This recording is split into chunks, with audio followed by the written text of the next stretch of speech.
The alarm shrieked through the crystalline corridors of the Zalvonian royal palace for the third time that week. Commander Vexalar's 4 eyes blinked in rapid succession, a sign of extreme frustration among his species. The heir to the throne had vanished again. How? He hissed, his mandibles clicking together.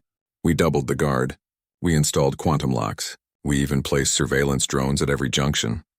His subordinate, a younger officer with still bright scales, shifted uncomfortably.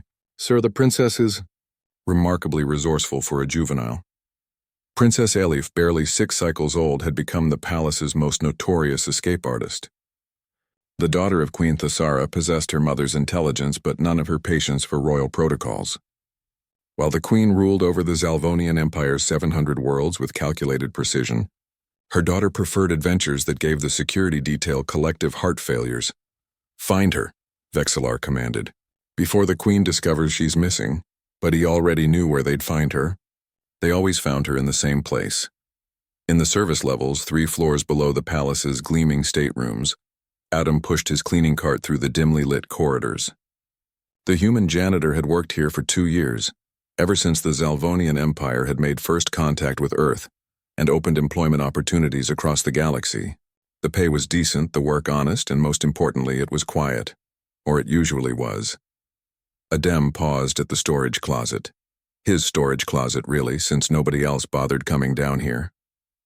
He pressed his palm against the door sensor and it slid open with a soft hiss. There, curled up on the pile of clean maintenance tarps, was Princess Elif. The small Zalvonian child was sound asleep, her iridescent scales rising and falling with each breath. Her forearms were tucked close to her body, and her vestigial wings twitched occasionally, suggesting she was dreaming. A faint luminescence pulsed from the crystalline patterns on her forehead, a trait unique to the royal bloodline. Adam sighed, but he was smiling. He set down his cart and sat on the floor beside her, back against the wall.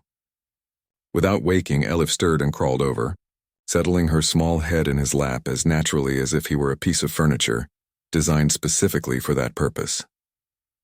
"You're going to get me executed one of these days," Adam murmured, though his hand instinctively moved to gently pat her shoulder. He'd discovered her here the first time by accident, 3 months ago. She'd been crying, a strange musical sound that Zalvonians made when distressed. Adam had found her wedged behind some equipment, terrified after getting lost during one of her unauthorized expeditions. Instead of immediately calling security, he'd done what came naturally. He'd comforted her. He'd spoken softly, offered her some of his lunch, and told her stories about Earth until she'd fallen asleep. When the security team had finally tracked her down, they'd found her sleeping peacefully in the human janitor's lap. The incident should have ended there. But Elif kept coming back.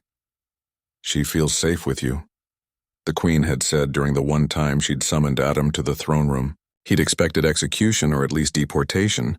Instead, Thesara had studied him with her ancient eyes, seeing something that made her mandibles curve in what might have been a smile. "I have read the reports. You do not seek favor, you do not ask for reward, you do not use her for political gain. You simply care." "She's a child, Your Majesty," Adam had replied simply. "Children need to feel safe." Now, as Elif slept in his lap, Adam heard the familiar sound of military boots approaching. Commander Vexalar appeared in the doorway, flanked by 6 guards, all with weapons drawn. "Human," Vexalar said, his voice tired rather than threatening. "The princess is missing again." "She's not missing, Commander," Adam replied calmly. "She's right here." The guards lowered their weapons. They'd been through this routine before. Vexalar stepped closer, looking down at the sleeping child. "Why?" he asked, genuine confusion in his voice. "We have given her every comfort, every luxury. The royal nursery is climate-controlled, furnished with objects worth more than your planet's GDP. Yet she flees to a storage closet to sleep with a janitor." Adam looked down at Elif, his hand still resting protectively on her small shoulder. "With respect, Commander, I don't think she's running to the closet. I think she's running to something you can't give her." "And what is that?" "A choice," Adam said softly. "Everyone in that palace, the tutors, the attendants, the advisors, they all have agendas. They all want something from her.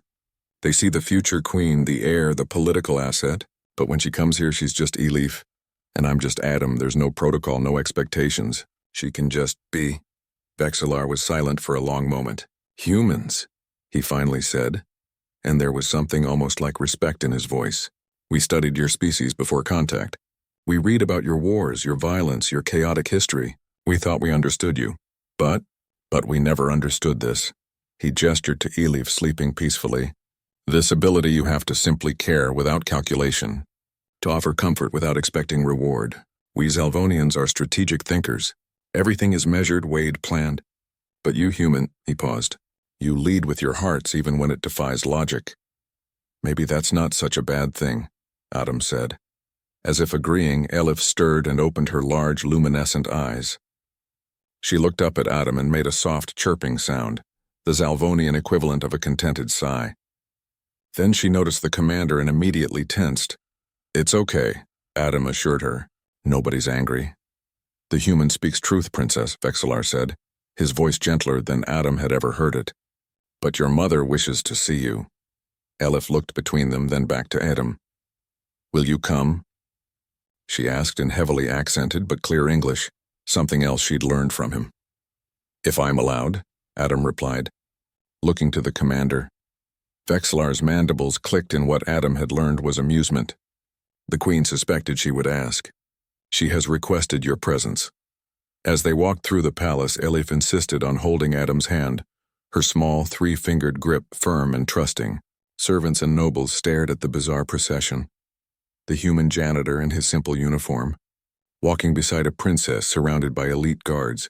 In the throne room, Queen Thesara sat upon her crystal seat, ancient and magnificent.